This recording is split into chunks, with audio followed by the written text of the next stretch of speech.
Alright guys, back with another video today, and today we have a really special vehicle. This is an LX 500D, so it's the diesel, the new LX. With my buddy here, Simon, here at Ace Prestige Motors, and yeah, he's going to take me through this vehicle. So what car is this, Simon?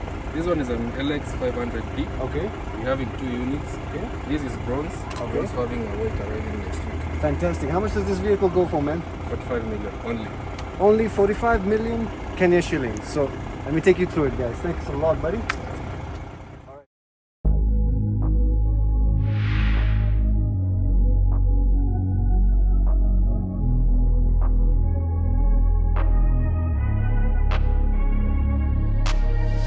I'm changing who I am. I'm making a new plan, rearranging my Let's life. just start with the interior, since I've just gotten into this vehicle. A bit of our initial impressions, just coming into this LX 500. It's called the LX 500D, but it's basically a Land Cruiser 300 series with a different body style and interior. It's still a 3.3 liter V6 diesel, exactly like I drove in the previous 300 series video, but I will admit this interior has been totally slicked out. It's similar to the 300 series where you get this center console that rolls into the dash, but they sort of streamlined it as Lexus loves to do. Initial impressions is, first of all, I couldn't even just figure out how to adjust the air condition. I had to go into the system. There are no manual controls, so just to get the air condition adjusted, I have to touch the screen and adjust it from there.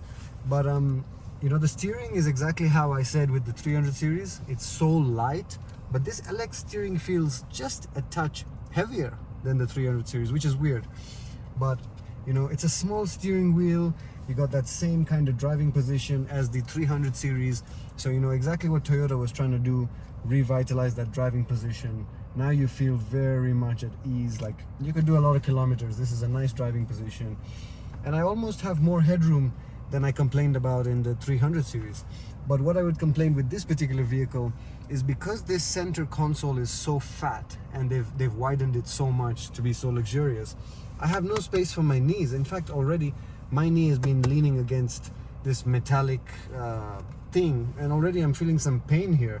So they have put a bit of leather down here to cushion me, but immediately I would definitely say I'm not super comfortable being 6'1" in this vehicle as I am in my other Land Cruisers. I'm constrained of space, and in the 300 series I was constrained, but in this LX I'm more constrained, which is weird.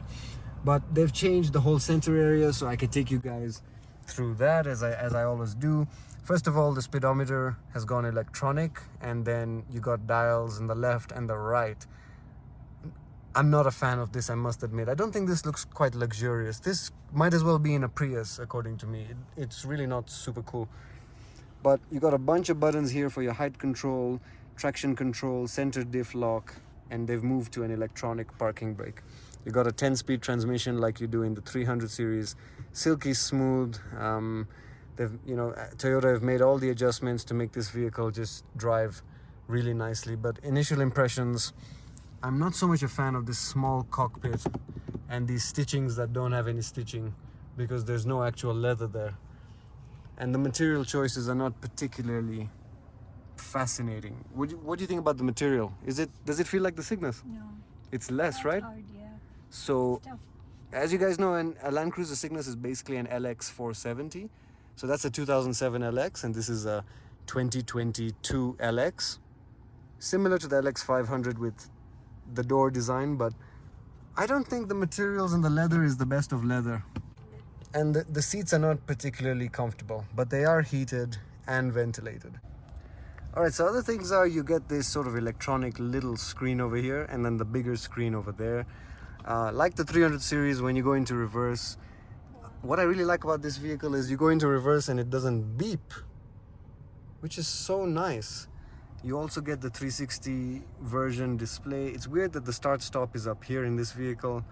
You got a good display, not like the clarity is particularly good, and this little display has a good clarity. This looks like an OLED display. So that's decent. But yeah, you can reverse without it beeping all over the place. I like that a lot. The vehicle is able to map its surroundings and let you know exactly where you are. Just I'm getting used to be able to get used to trusting electronics versus actually looking in your mirrors. Something I just noticed really quickly, and what's annoying me a bit is this vehicle has it seems like it's doing its own braking without me doing it, and that's probably the automatic systems.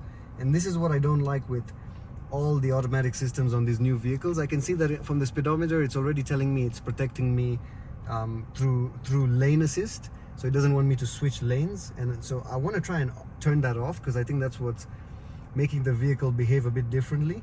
And then the other thing that this vehicle has is the auto braking system. So while I'm reversing, whenever there's a person approaching the vehicle, even though I can see the person and it's even beeping letting me know that a person is coming, the vehicle will automatically brake if the person comes too close.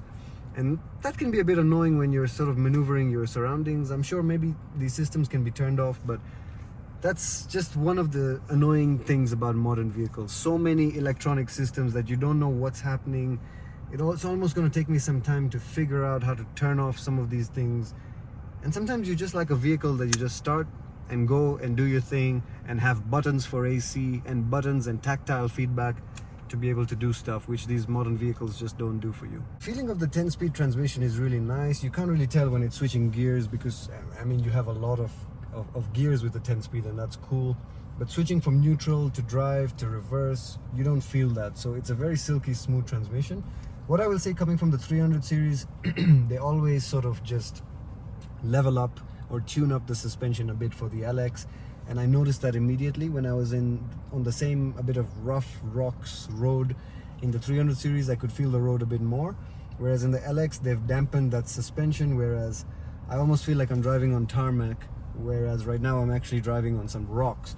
And you know, the steering is still silky smooth. There's a bump coming up, but even going over this bump, all right, you feel the vehicle move, but it's well controlled. The body moves as one body, and so it's not, you know, it's not throwing you all over the place as maybe previous Land Cruisers have done. And I think if you got used to the maneuverability of this vehicle while using the systems and the cameras, but in the distance there's a heads-up display there. You can see the kilometers over there. As you saw, I took you through the interior of this vehicle and explained to you some of the differences I feel. Obviously this is on the same platform as the Land Cruiser 300 series, so it feels very similar, so not much difference to say moving from a 300 series to this LX. Now this is an LX 500D, but it has the 3.3 liter V6 engine of Toyota, basically, that was in the 300 series as well. Now as you can see, this is redesigned from an LX, meaning it's just sort of refined on the edges. If you're coming from an LX 500, you'll simply notice simple differences. The grille has just gotten more refined, more smoothened on the edges. I feel like this is almost what they've done, like as they do with Range Rovers. Lexus has tried to do something similar in that it's a minor update in styling from an LX 500, but it's on an entirely new chassis anyways, so this vehicle is anyways totally different. But in terms of styling, you know, it's something you'll be very familiar with if you were familiar with an LX 500, and it's still got that beautiful you know, charismatic silver finish that the LXs come with. So I am a fan of the look of this vehicle, but I kind of feel like I liked the LX 500 a bit more than I like this vehicle. But anyways, it's still a great looking vehicle, and this particular version, as you heard Simon saying, goes up to 42 million in Kenya. So you know, these cars are double the price of what you get in USA. Maybe Australians or maybe Indians can familiarize with what I'm saying based on duty structures. These are the kind of prices for these kind of vehicles. This is also like the Land Cruiser 300 in the aspect where we lost the split tailgate, and it's something that I'm just not a fan of. I do like the styling of it. You get the LED that goes around the whole rear, and as we said, we lost the tailgate, so you get the automatic tail just like the Land Cruiser 300 series, but less beeping, which I like quite a bit. And it's a much more squarish back. The LX 500D is a much more squarish back than the previous LX 500, and a lot of cabin space and electronics. So actually for the rear seats, they actually get folded up. So with the 300 series, the rear seats, you could just remove them with a latch, whereas obviously with the Lexus everything has to go automatic. So you get the rear seats that automatically come up, and once the rear seats are up, of course, this is an 8-seater, but with an 8-seater you barely have any sort of space over there. But the good thing is that they fold relatively quickly, but not that quickly. It still takes you some time versus a manual latch. And I guess that's a bit annoying.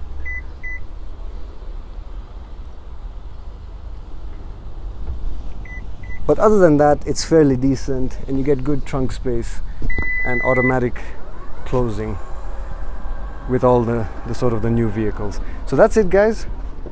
That's the sort of the aesthetics or the outside of the vehicle and how this vehicle looks, and we've taken you through how it feels on the inside as well.